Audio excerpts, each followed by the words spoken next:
4, 3, 2, 1, 0।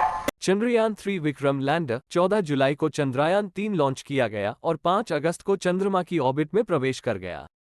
इसे चंद्रमा के करीब लाने के लिए 3 और डी ऑर्बिटिंग कवायद होगी ताकि विक्रम 23 अगस्त को चंद्रमा की सतह पर उतर सके। भारत के तीसरे चंद्र मिशन चंद्रयान-3 का लैंडर विक्रम 23 अगस्त को चंद्रमा की सतह पर सॉफ्ट लैंडिंग कर सकेगा, भले ही इसके सभी संवेदक और दोनों इंजन काम न करें। भारतीय अंतरिक्ष अनुसंधान संगठन इसरो के अध्यक्ष एस सोमनाथ ने मंगलवार को ये बात कही। सोमनाथ ने कहा कि लैंडर विक्रम का पूरा डिजाइन इस तरह से बनाया गया है कि यह विफलताओं को संभालने में सक्षम होगा। सोमनाथ ने कहा, अगर सब कुछ विफल हो जाता है, अगर सभी सेंसर नाकाम हो जाते हैं, कुछ भी काम नहीं करता है, फिर भी यह लैंडिंग करेगा। इसे इसी तरह डिजाइन किया गया है, बशर्ते कि प्रणोदन प्रणाली अच्छी तरह से काम करे।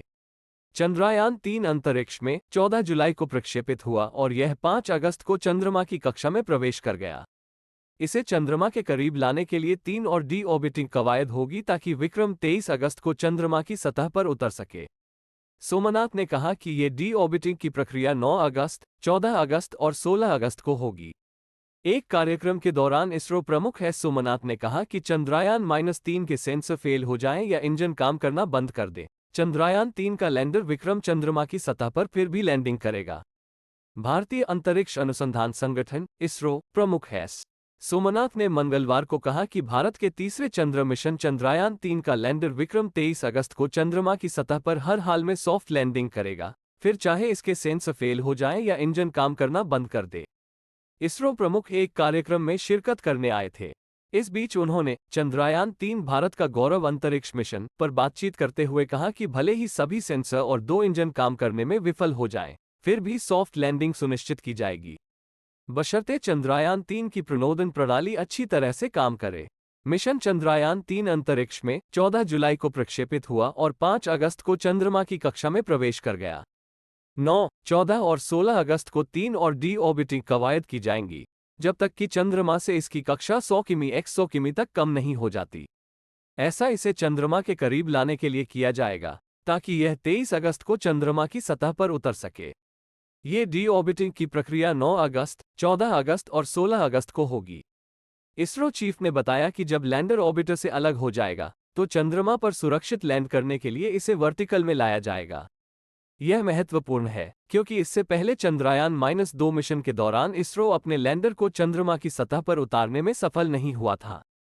सोमनाथ ने बताया कि हॉरिजॉन्टल से वर्टिकल दिशा में स्थानांतरित करने की क्षमता वो चाल है जिसे हमें ठीक रखना है। पिछली बार केवल यही समस्या आई थी और मिशन असफल हो गया था। उन्होंने कहा कि योजना के अनुसार कक्षा में बदलाव किया जा रहा है, इसमें कोई भटकाव नहीं है, इसलिए चंद्रयान-3 मिशन शानदार नतीजे दे रहा है और हमें उम्मीद है कि सब कुछ ठीक रहेगा। इसरो ने बताया कि यान के चांद पर उतरने के दौरान अगर किसी तरह की कोई समस्या आती है, तो ऐसे में विक्रम लैंडर को चांद पर लैंड कराने के लिए एक और वैकल्पिक योजना तैयार की गई है। हमने ये भी सुनिश्चित किया है कि अगर 2 इंजन इस बार भी काम नहीं करते हैं, तब भी यह उतर सकेगा। सोमनाथ ने कहा कि एक बार जब लैंडर ऑर्बिटर से अलग हो जाएगा, तो ये क्षैतिज रूप से चलेगा। चंद्रमा पर सुरक्षित रूप से उतरने के लिए इसे ऊर्ध्वाधर रुख में लाया जाएगा। यह अभ्यास महत्वपूर्ण है, क्योंकि चंद्रयान-2 मिशन के दौरान इसरो अपने लैंडर को चंद्रमा की सतह पर सुरक्षित रूप से उतारने में विफल रहा था। सोमनाथ ने बताया कि क्षैतिज से ऊर्ध्वाधर दिशा में स्थानांतरित करने की क्षमता वो चाल है जिसे हमें यहां खेलना है। पिछली बार केवल यही समस्या थी। इसरो प्रमुख ने कहा, चुनौती यह सुनिश्चित करना भी है कि ईंधन की खपत कम हो, दूरी की गणना सही हो और सभी एल्गोरिदम ठीक से काम करें। हालांकि इसरो टीम ने इस बार यह सुनिश्चित करने की व्यवस्था की है कि विक्रम गणना में कुछ भिन्नता होने पर भी सफलता हासिल करने का प्रयास करेगा।